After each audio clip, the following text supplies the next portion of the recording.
Hello friends, welcome to a channel. तो आज हम स्टार्ट करते हैं। कल एक्चुअली जो आर्मी है, नेवी है, बेसिकली तीनों जो हैं उनकी एक प्रेस मीटिंग थी।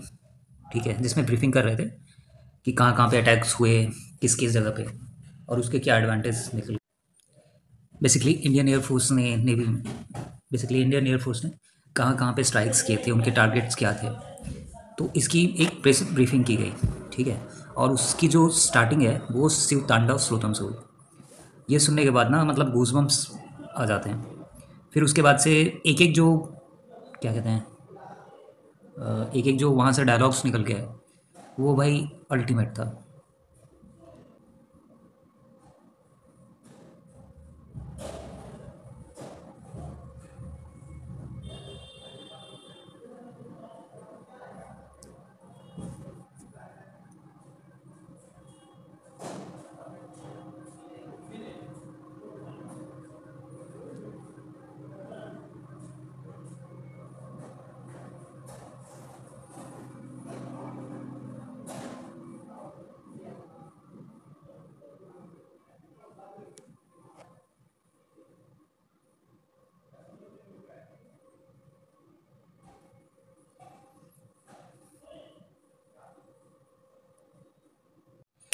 तो थोड़ा सा रिकैप कर लेते हैं कि हुआ क्या था। ट्रंप ने सीज़ फायर के लिए ट्वीट किया। उसके बाद से सीज़ फायर का वॉयलेशन भी हुआ। फिर उसके बाद से एक और ट्वीट आता है ट्रंप का, जहाँ पे वो कहते हैं कि मतलब millions of good and innocent people could have died. मतलब पाकिस्तान कहीं ना कहीं न्यूक्लियर की तरफ जा रहा था। ठीक है, उसके बाद से कुछ टाइम बाद ऐसा सुनने में आता है कि जो अर्थक्वेक है, मतलब भूकंप है, भूकंप के झटके वहाँ पे महसूस हुए हैं। पाकिस्तान और अफ़गानिस्तान का जो बॉर्डर है, जहाँ पे कायराना हिल करके है, वहीं पे। उसके बाद से बहुत सारी जो यूएस की जो न्यूक्लियर सिस्टम को ट्रैक करती है, उनका भी बहुत सारा ट्वीट वगैरह आया। उसके बाद से जो प्रेस ब्रीफिंग हो रही थी, उसमें ये सामने आया कि उन्होंने मतलब हंसते हंसते कहा कि हमें तो पता नहीं था कि वहाँ पे न्यूक्लियर स्टोरेज है। तो ऑल दो समझ में आता है कि मतलब पाकिस्तान कहीं ना कहीं मतलब बौखला गया था, इस रीज़न से वो न्यूक्लियर की तरफ जा रहा था। बट अभी के लिए सब कुछ नॉर्मल है। और आज मार्केट काफ़ी ऊपर था, मतलब ऑलमोस्ट। तो आज जो निफ्टी 900 पॉइंट ऊपर गई है, मतलब बहुत टाइम बाद। मुझे तो याद भी नहीं कि 900 पॉइंट की रैली कब आई थी। ठीक है, तो जैसे कि हमने प्रीवियस वीडियोस में बताया था कि 590 600 का है, फिर 24 800 का एक दिख रहा था, 24 800 24 880 का। आज दोनों ब्रेक हो गए। बट ये किसी ने एक्सपेक्ट नहीं किया था कि मतलब इतना बड़ा मूव आएगा, और वो भी आज के दिन। इसके पीछे दो रीज़न्स थे। एक तो पहला सीज़ फायर का था। उसके बाद से दूसरा रीज़न ये था कि इंडिया और सॉरी यूएसए और चाइना के बीच में जो टैरिफ वॉर चल रहा था, वो अभी कहीं ना कहीं सेटल होता हुआ दिख रहा है। अभी यूएसए ने चाइना के ऊपर जो एक टाइम पे 181 200 टैरिफ चला गया था, फिर उसको 145 किया, फिर उसको 80 किया, फिर अभी 30 पे आगे क्लोज हुआ है। तो यूएसए जो टैरिफ चार्ज करने वाला है चाइना के ऊपर, वो 30% करने वाला है, और चाइना 10% के आसपास करने वाला है, वो भी 90 डेज़ के लिए। तो इस वजह से क्या है कि यूएस मार्केट में भी काफ़ी ज़्यादा रैली थी। और यूएस मार्केट के अलावा जो यूएस मार्केट का बॉन्ड मार्केट है, वो भी काफ़ी ज़्यादा, अगर बॉन्ड मार्केट भी देखें तो काफ़ी ज़्यादा ऊपर था, ऑलमोस्ट 2% के आसपास 10 ईयर्स बॉन्ड यील्ड।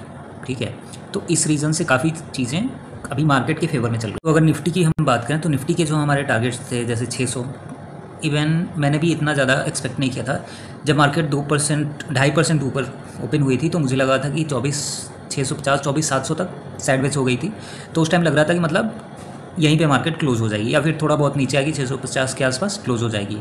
बट उसके बाद से सेकेंड हाफ में यूएस और चाइना के बीच में जो टॉक्स थी, वो पॉजिटिव इम्पैक्ट आया। फिर उसके बाद से और रैली हुई। तो एक टाइम पे तो ऐसा लग रहा था कि आज ही 25,000 ना पहुँचे। ठीक है, तो मार्केट ऐसे ही काम करती है। मार्केट आपको एंट्री का मौका नहीं देगी, एग्जिट का मौका नहीं देगी। अगर आपने एंट्री कर भी ली थी, तो आप इतनी जल्दी एग्जिट कर जाओगे, इवन कर जाते हो, कि आपको बाद में रिग्रेट होता है। मुझे भी आज रिग्रेट हो रहा है कि 900 पॉइंट की रैली मैंने मिस कर दी। सामने रैली शुरू हुई थी, ख़त्म भी हो गई। मतलब 24 550 24 600 के आसपास मार्केट दिखी थी एक बार के लिए। फिर उसके बाद से पलक झपकते ही मतलब आधे घंटे में 24,700, फिर 24,700 पहुंचने के बाद से हिम्मत नहीं हुई कि मतलब मार्केट में एंट्री करूं, क्योंकि उसके बाद से लग रहा था कि मार्केट ऑलमोस्ट 3% के आसपास जा चुकी है, 2.5-3% के आसपास। अब 5% तो एक दिन में जाएगी नहीं, जाहिर सी बात है, क्योंकि उतना बड़ा कुछ दिख नहीं रहा था। सीज़ फायर का एक अलग केस था, क्योंकि सीज़ फायर भी हमारा पाकिस्तान के साथ है, पाकिस्तान कभी भी वायलेशन कर सकता है, वो हमेशा करते रहता है, ठीक है। तो इस रीज़न से था, बट कोई नहीं, 900 पॉइंट की रैली अच्छी है। अभी अगर हम देखें कल के दिन, तो कल के दिन हमारा जो एक सपोर्ट रहने वाला है वो 24,700 के आसपास रहेगा, ठीक है। और जो टारगेट रहेगा वो 25,200 का रहेगा, क्योंकि 25,000 एक साइकोलॉजिकल लेवल है, तो हो सकता है कि 25,000 टच करने के बाद से थोड़ा सा नीचे आए, बट 24,700 पॉसिबल नहीं है। 24,800 880 तक पॉसिबिलिटीज़ दिख रही हैं अभी हाल फिलहाल कल के लिए। अगर हम वीकली देखें तो वीकली में हमें दिखेगा, इवन डेली में भी हमें दिखेगा कि काफ़ी अच्छा पैटर्न बना था। यहाँ पे हमने लास्ट टाइम बात की थी कि ये जो जोन है, ये जो जोन है काफ़ी अच्छा है, और अभी निफ्टी जो है इसके ऊपर आ चुकी है। मतलब फर्स्ट टाइम ऐसा हुआ है कि अपने हायर हाई को ब्रेक किया है इसने। तो अगर हम यहाँ पे डेली टाइम फ्रेम की बात करें, तो डेली टाइम फ्रेम में अगर हम देखें तो ये सबसे बड़ा एक हडल था। अगर डाउन साइड में क्या होता है कि मार्केट जैसे यहाँ पे हाई बना, फिर इसका लो बना, फिर ये लो बना, और फिर यहाँ पे मतलब ये जो हाई था इसका ब्रेक नहीं हुआ, फिर इसका जो हाई था वो भी ब्रेक नहीं हुआ, ठीक है। यहाँ पे एक टाइम पे लग रहा था कि ये ब्रेक हो जाएगा, बट ये लेवल पे आके मार्केट रुक गई, फिर मार्केट नीचे चली गई, क्योंकि वॉर का सिचुएशन क्रिएट बन चुका था तब तक, ठीक है। थोड़ा सा अगर हम आगे आते हैं, तो थोड़ा सा आगे आने पे हमें दिखेगा कि यहाँ पे एक सपोर्ट था, मार्केट ने इसको कुछ टाइम के लिए ब्रेक किया, फिर यहाँ से रैली स्टार्ट हो गई, ठीक है। यहाँ पे 2-3 लेसन्स हैं, आप अगर ऑब्ज़र्व करोगे तो मार्केट जब भी नीचे की साइड में आया है, अपने जो लोस थे उसको ब्रेक नहीं किया, मतलब हायर थे जो हाई थे उसको ब्रेक नहीं किया। जैसे ये था, ये था, ये था, यहाँ पे भी आने के बाद से मार्केट में एक फॉल देखने को मिला है, ठीक है। बट मार्केट यहाँ से जब रैली करना स्टार्ट करा, तो यहाँ पे काफ़ी टाइम तक छोटे छोटे कैंडल्स साइडवेज हुए, छोटे छोटे कैंडल्स बने। और जब भी मैंने अपने प्रीवियस वीडियोस में भी बताया कि जब भी मार्केट छोटे छोटे कैंडल्स बनाना स्टार्ट कर देती है ना, तो समझ लेना कि एक बड़ा मोमेंटम आने वाला है। और इसका मैंने बहुत पहले बहुत सारे वीडियोस वगैरह में बताया है, दिखाया भी है, कि जब भी मार्केट में लगे ना कि छोटे छोटे कैंडल्स बन रहे हैं, मार्केट साइडवेज है 4-5-6 दिनों से, तो समझ लेना कि एक बड़ा मोमेंटम आने वाला है। जैसे अगर आप यहाँ पे देखोगे तो आपको दिखेगा, फिर यहाँ पे देखोगे तो यहाँ पे दिखेगा, फिर जैसे जैसे आगे बढ़ोगे आपको दिखता जाएगा कि यहाँ छोटे छोटे जब भी कैंडल्स बने हैं, अगर आप ये पूरा देखोगे तो आपको समझ में आएगा कि एक यहाँ पे गैप डाउन ओपन हुआ था, फिर उसके बाद से इतनी बड़ी रैली आई, ठीक है। तो ये मार्केट में छोटी छोटी चीज़ें अगर ऑब्जर्व करोगे तो आपको दिख जाएगा कि मतलब क्या चल रहा है, क्या पॉसिबिलिटीज़ हैं, ठीक है। एंड सेकेंड थिंग कि अभी जो ये हाई बना था जो कि काफ़ी क्रूशल था, अभी इसके ऊपर मार्केट आ चुकी है। तो अगर ये लेवल ब्रेक मतलब सस्टेन कर जाता है, 24,800 के नीचे मार्केट अगर नहीं आता है, तब बहुत ही अच्छी बात होगी इंडियन मार्केट। तो अभी अगर हम मार्केट देखें तो जो मूविंग एवरेज है वो 200 मूविंग एवरेज के ऊपर ट्रेड कर रहा है। अगर हम 100 मूविंग एवरेज देखें तो निफ्टी 100 मूविंग एवरेज डे के ऊपर ही है, और ठीक है। वैसे मैं मूविंग एवरेज पे बिलीव नहीं करता हूँ, देखता ही नहीं हूँ मैं बस प्राइस एक्शन देखता हूँ, मुझे प्राइस एक्शन ही समझ में आता है। तो ये सारी चीज़ें हैं। अगर आप प्राइस एक्शन देखोगे तो यहाँ पे आपको दिखेगा कि मतलब ये जो जोन था काफ़ी क्रूशल था, अभी इसके ऊपर है। तो अभी जो नेक्स्ट टारगेट आने वाला है वो आएगा 25,200, और फिर आएगा अपना 25,600 का लेवल। तो पहला हमारा जो रहेगा वो 25,200 का रहेगा, फिर दूसरा रहेगा हमारा 25,600 का, ठीक है।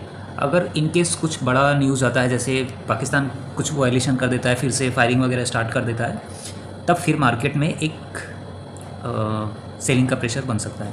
अदरवाइज़ मार्केट में अभी हाल फिलहाल के लिए वैसा कुछ टेंशन वाला चीज़ नहीं है, ठीक है। अगर आप प्राइस एक्शन भी देखोगे तो यहाँ पे प्राइस एक्शन काफ़ी अच्छा बना है। मतलब यहाँ पे भी अगर देखोगे तो आपको डबल बॉटम दिखेगा डेली टाइम फ्रेम में। मैं एक्चुअली फ्राइडे को ये प्लान कर रहा था कि जून की एक्सपायरी का 25,500 का लेने के लिए, 25,000 और 25,500 की बाइंग करने के लिए जून की एक्सपायरी के, बट अनफॉर्चुनेटली मैं नहीं ले पाया और नहीं लिया। और फिर मैंने 25,200 की कॉल बाई की थी, और 25,200 की कॉल मतलब ओपन हुई थी आई गेस 70 के आसपास, 72 के आसपास। फिर उसके बाद से 100, फिर 120 जैसे ही गई मैंने सेल कर दी। मुझे लगा था कि यहाँ से हो सकता है थोड़ा सा मार्केट नीचे आ जाए। उसके बाद से उसका जो हाई लगा है वो ऑलमोस्ट एक टाइम पे 240 तक चला गया था।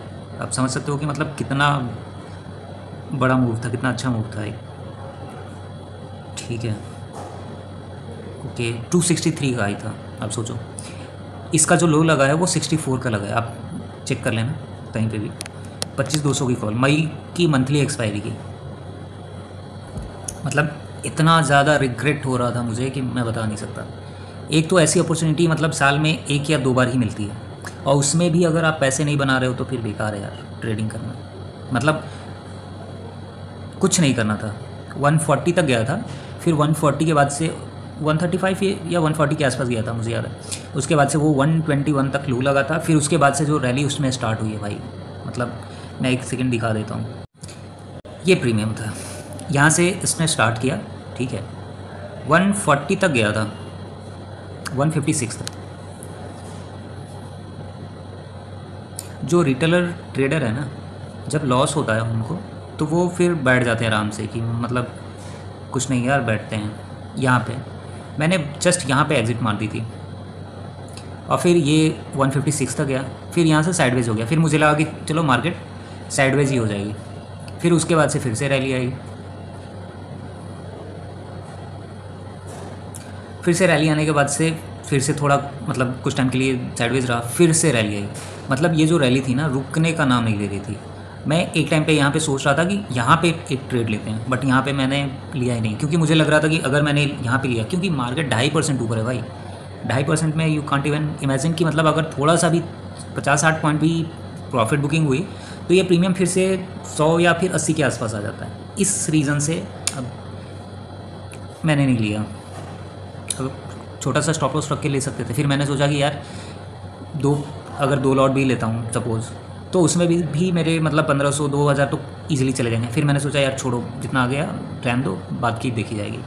इस चक्कर में मैंने नहीं लिया, और फिर भाई दिन भर मुझे रिग्रेट होता रहा। जैसे जैसे ये ऊपर जाते गया ना, मतलब 200 पे, फिर 240, 250, वैसे वैसे रिग्रेट बढ़ता रहा कि यार शिट, काश ले लिया होता मैंने।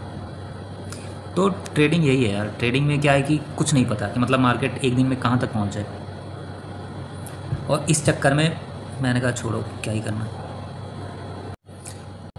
बैंक निफ्टी की बात करें तो बैंक निफ्टी भी का जो टारगेट था 55,000 का वो ब्रेक हो चुका है। जो दूसरा टारगेट था इसका 55,600 का, वो ऐसे ही बना हुआ है। 55,400 के आसपास गई थी, मतलब 400 पे क्लोजिंग हुई है, गई थी ये 460 के आसपास। तो 55,600 का नेक्स्ट टारगेट रहेगा, फिर उसके ऊपर 56,000 का।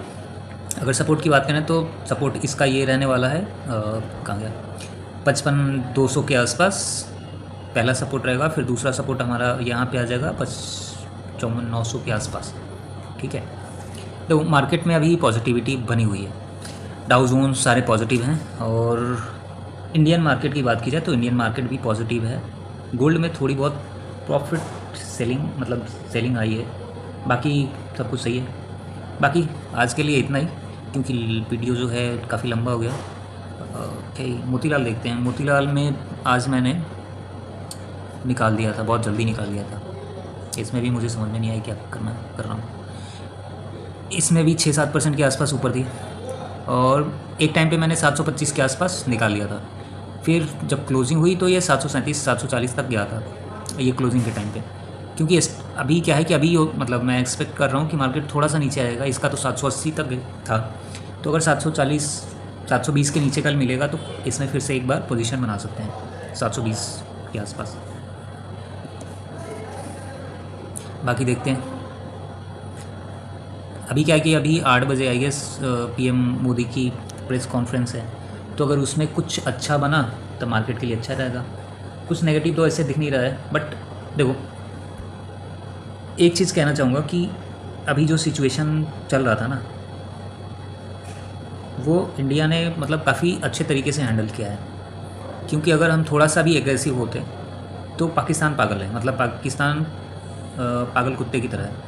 वो उसको पता नहीं है कि उसे क्या करना है, क्योंकि वहाँ के जो लोग हैं मोस्टली वो उनके पास ना एजुकेशन है, ना सेंस है, ना सेंसिटिविटी है, ठीक है। तो उनको पता नहीं है कि क्या करना है, और उनके पास खोने के लिए कुछ नहीं है, हमारे पास पाने के लिए बहुत कुछ है। अगर न्यूक्लियर जैसी सिचुएशन राइज होता या फिर कुछ भी ऐसा होता तो हमें बहुत लॉस होता, हम मतलब 40-50 साल पीछे चले जाते इन फ्यूचर भी अगर होता है तो, ठीक है। बट उसका क्या है कि वो पहले से ही 100 साल पीछे है। तो ये सारी चीज़ें हैं। खैर अभी देखते हैं कि क्या होता है, क्या हो सकता है, क्योंकि फ्यूचर में क्या होगा किसी को नहीं पता है। हम सिर्फ मतलब या तो प्रेडिक्ट कर सकते हैं कुछ चीज़ों को, या फिर ऐसे बात कर सकते हैं, डिस्कस कर सकते हैं। चलो आज के लिए इतना ही। Thank you for watching this video.